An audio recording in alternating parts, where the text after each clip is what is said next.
ಯುದ್ಧವಾದರೆ ಭಾರತ ಪಾಕಿಸ್ತಾನ ಎರಡು ಸೇನೆಗಳಿಗೂ ಕೂಡ ನಷ್ಟ. ಪೇಜಾವರ ಮಠದ ವಿಶ್ವ ಪ್ರಸನ್ನ ತೀರ್ಥ ಸ್ವಾಮೀಜಿ ಹೇಳಿಕೆ.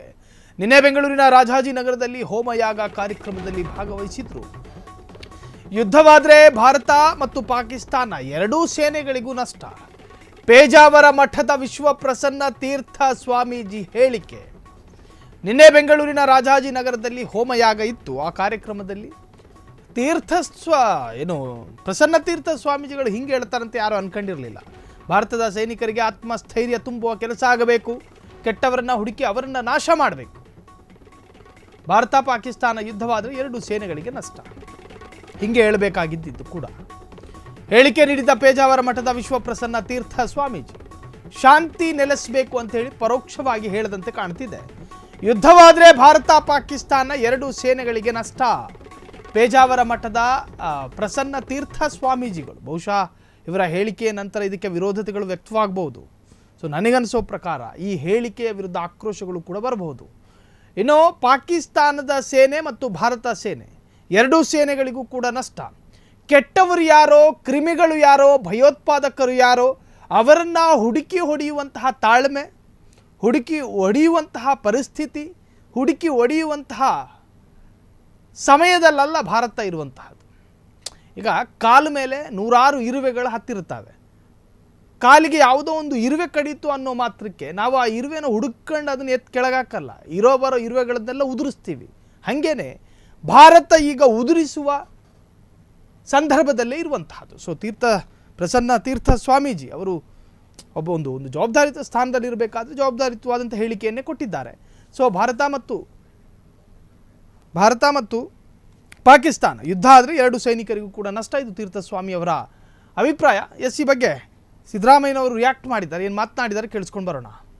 ಅಗತ್ಯ ಇಲ್ಲ, ಬಿಗಿ ಕ್ರಮಗಳು ತಗೋಬೇಕು ಅಷ್ಟೇ. ಭದ್ರತಾ ವ್ಯವಸ್ಥೆಯನ್ನ ಬಿಗಿ ಮಾಡ್ತಕ್ಕಂಥ ಕೆಲಸವನ್ನು ಮಾಡಬೇಕು. ನಾವು ವಿದ್ಯುತ್ ಪರ ಇಲ್ಲ, ನಾವು ಶಾಂತಿ ಇರಬೇಕು, ಜನರಿಗೆ ಭದ್ರತೆ ಇರಬೇಕು. ಕೇಂದ್ರ ಸರ್ಕಾರ ಭದ್ರತಾ ಕ್ರಮಗಳನ್ನು ತಗೋಬೇಕು. ಪಾಕಿಸ್ತಾನ ಮೇಲೆ ಯುದ್ಧದ ಅನಿವಾರ್ಯತೆ ಇದೆಯಾ? ಯುದ್ಧ ಮಾಡಬೇಕಾದಂತ ಅಗತ್ಯ ಇಲ್ಲ, ಬಿಗಿ ಕ್ರಮಗಳು ತಗೋಬೇಕು ಅಷ್ಟೇ. ಭದ್ರತಾ ವ್ಯವಸ್ಥೆಯನ್ನ ಬಿಗಿ ಮಾಡ್ತಕ್ಕಂಥ ಕೆಲಸವನ್ನು ಮಾಡಬೇಕು. ನಾವು ವಿದ್ಯುತ್ ಪರ ಇಲ್ಲ, ನಾವು ಶಾಂತಿ ಇರಬೇಕು, ಜನರಿಗೆ ಭದ್ರತೆ ಇರಬೇಕು. ಕೇಂದ್ರ ಸರ್ಕಾರ ಭದ್ರತಾ ಕ್ರಮಗಳನ್ನು ತಗೋಬೇಕು. ಪಾಕಿಸ್ತಾನ ಮೇಲೆ ಯುದ್ಧದ ಅನಿವಾರ್ಯತೆ ಇದೆಯಾ? ಯುದ್ಧ ಮಾಡಬೇಕಾದಂತ ಅಗತ್ಯ ಇಲ್ಲ, ಬಿಗಿ ಕ್ರಮಗಳು ತಗೋಬೇಕು ಅಷ್ಟೇ. ಭದ್ರತಾ ವ್ಯವಸ್ಥೆಯನ್ನ ಬಿಗಿ ಮಾಡ್ತಕ್ಕಂಥ ಕೆಲಸವನ್ನು ಮಾಡಬೇಕು. ನಾವು ವಿದ್ಯುತ್ ಪರ ಇಲ್ಲ, ನಾವು ಮೊನ್ನೆ ಪಹಲ್ಗಾಮ್ ದಾಳಿ ಸಂಬಂಧ ಸಿದ್ದರಾಮಯ್ಯನವರು ರಿಯಾಕ್ಟ್ ಮಾಡ್ತಾರೆ.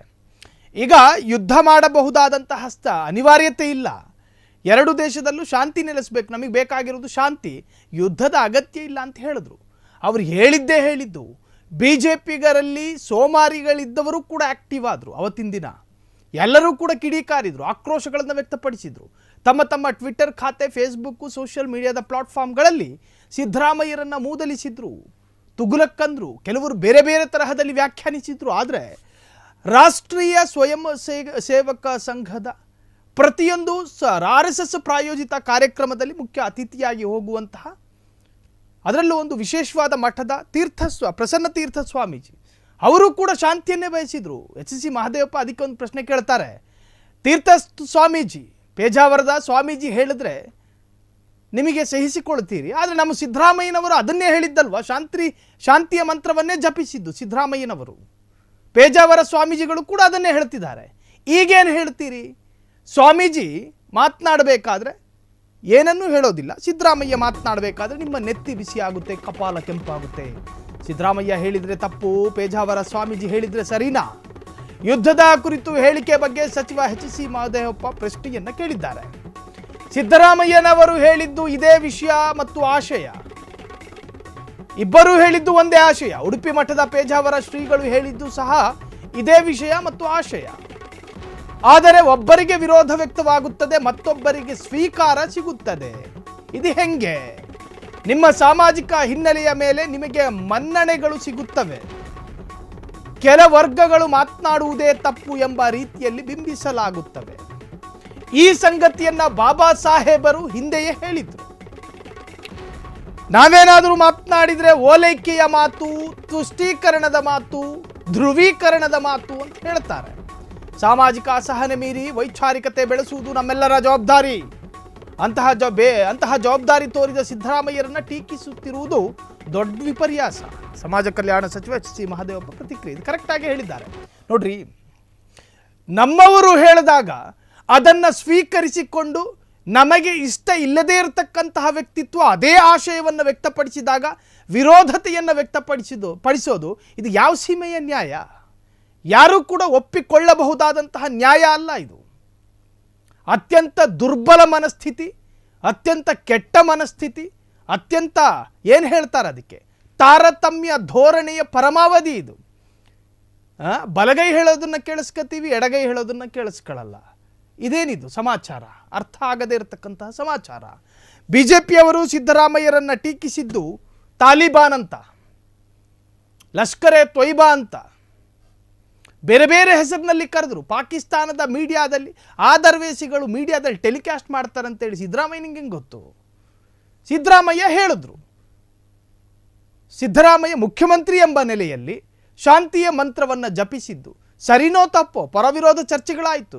ಆದರೆ ಇವರು ಹೇಳಿದ್ದನ್ನು ಆದರ್ವೇಸಿಗಳು ಅವರು ಟಿ ವಿ ಸ್ಕ್ರೀನ್ನಲ್ಲಿ ಟೆಲಿಕಾಸ್ಟ್ ಮಾಡ್ತಾರಂತ ಹೇಳಿ ಸಿದ್ದರಾಮಯ್ಯನಿಗೇನಾದರೂ ಗುಪ್ತಚರ ಇಲಾಖೆಯವರು ಮಾಹಿತಿನ ಕೊಟ್ಟಿದ್ರು? ಇಲ್ಲ. ಅಲ್ಲಿ ಟೆಲಿಕಾಸ್ಟ್ ಆಯಿತು. ಅದಾದ ನಂತರ ಅಲ್ಲಿ ಟೆಲಿಕಾಸ್ಟ್ ಆಗಿದ್ದು ಭಾರತದಲ್ಲಿ ಬೆಂಕಿ ಬಿದ್ದಿದ್ದು, ಅದೊಂದು ಸಮಸ್ಯೆ. ಸೊ ಇಲ್ಲಿ ನಾನಾ ತರಹದಲ್ಲಿ ಪರವಿರೋಧ ಚರ್ಚೆಗಳಾಯಿತು. ಈಗ ಪೇಜಾವರ ಸ್ವಾಮೀಜಿಯವರು ಕೂಡ ಅದೇ ಮಂತ್ರವನ್ನು ಜಪಿಸಿದ್ದಾರೆ. ಕ್ಷಣ ಕ್ಷಣದ ಸುದ್ದಿಗಳಿಗಾಗಿ ಫ್ರೀಡಂ ಟಿವಿ ಸಬ್ಸ್ಕ್ರೈಬ್ ಮಾಡಿ, ಲೈಕ್ ಮಾಡಿ ಹಾಗೂ ಫಾಲೋ ಮಾಡಿ. ಹೊಸ ಸುದ್ದಿಗಳ ನೋಟಿಫಿಕೇಶನ್ಗಾಗಿ ಬೆಲ್ ಐಕಾನ್ ಮೇಲೆ ಕ್ಲಿಕ್ ಮಾಡಿ.